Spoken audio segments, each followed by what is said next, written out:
English 122, Day 4, Reading Critically, from Writing Arguments, pages 23 to 56. According to your texts, inquiry is an exploratory process that is the entry point into argumentative conversations. In writing arguments, individuals must position themselves as both inquirers as well as persuaders, engaging thoughtfully with alternative points of view, listening to other perspectives, examining their own values and assumptions, and perhaps even changing their own views. In this sense, the thinker's goal is to live with questions, to acknowledge uncertainty and complexity, and to resist settling for simple or quick answers. The first step in conducting an inquiry is to find a complex issue to explore. There are several strategies for how you can go about doing this, but they all come back to brainstorming particular issues of interest to you as a writer. Consider various hotspots or areas that are particularly bothersome for you or areas that you find yourself particularly passionate about. Also brainstorm different communities to which you belong and search for problematic issues within those communities. Then use idea mapping to develop your initial thoughts into more complex ideas, and always remember to align yourself both with and against the grain of the texts that you are encountering. Finally, be sure to use free writing to develop your thoughts into more complex writing. The next step is to read rhetorically.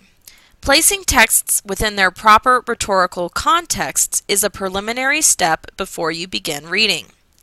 Start by considering the genre. Genre is a recurring type or pattern of argument that is often characterized by recurring features, formats, and/or styles. Genre determines an argument's length, tone, sentence complexity, level of informality or formality, use of visuals, kinds of evidence, depth of research, and the presence or absence of documentation. Always be aware of an argument's original genre. Newspapers and editorials, generally published in editorial sections, are typically written by professional columnists or guest writers in response to political events or social problems in the news. This is where you'll find the persuasive writing in news texts.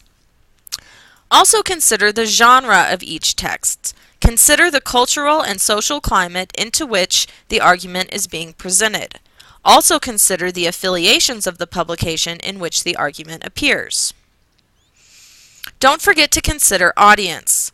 Consider who the argument has been written for and/or who is most likely to encounter the argument. What are the needs and demands of this audience? Finally, consider the writer's purpose. Consider who has written the argument and what that writer's goals are for the outcome of the argument.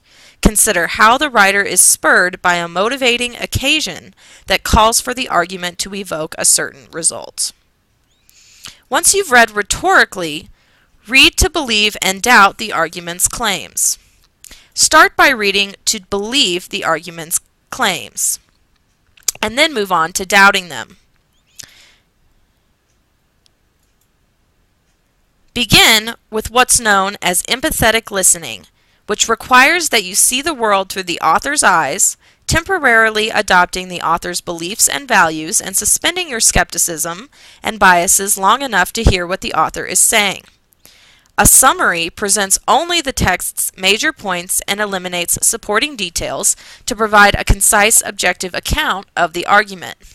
Rhetorician Peter Elbow reminds us that before we criticize a text, we should try to dwell with and dwell in the writer's ideas in order to earn our right to criticize.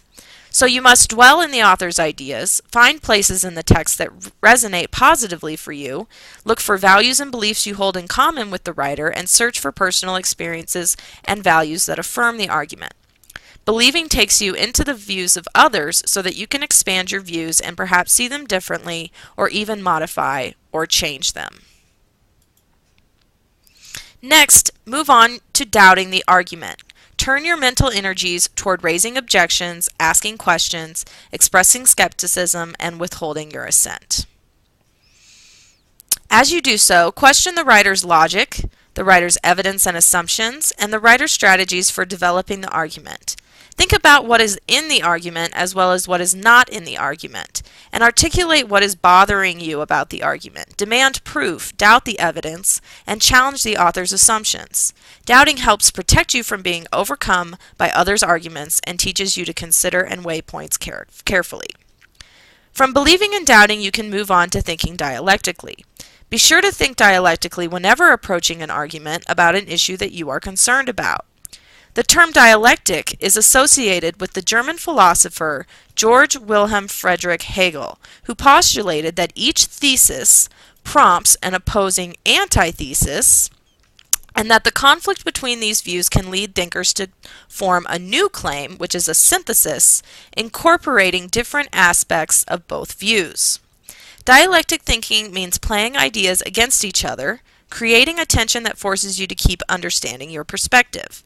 Try to identify sources of disagreement among different arguers, including disagreement about the facts of a cause or disagreement about the underlying values and beliefs of a particular contested issue. Keep these ideas in mind as you read texts critically.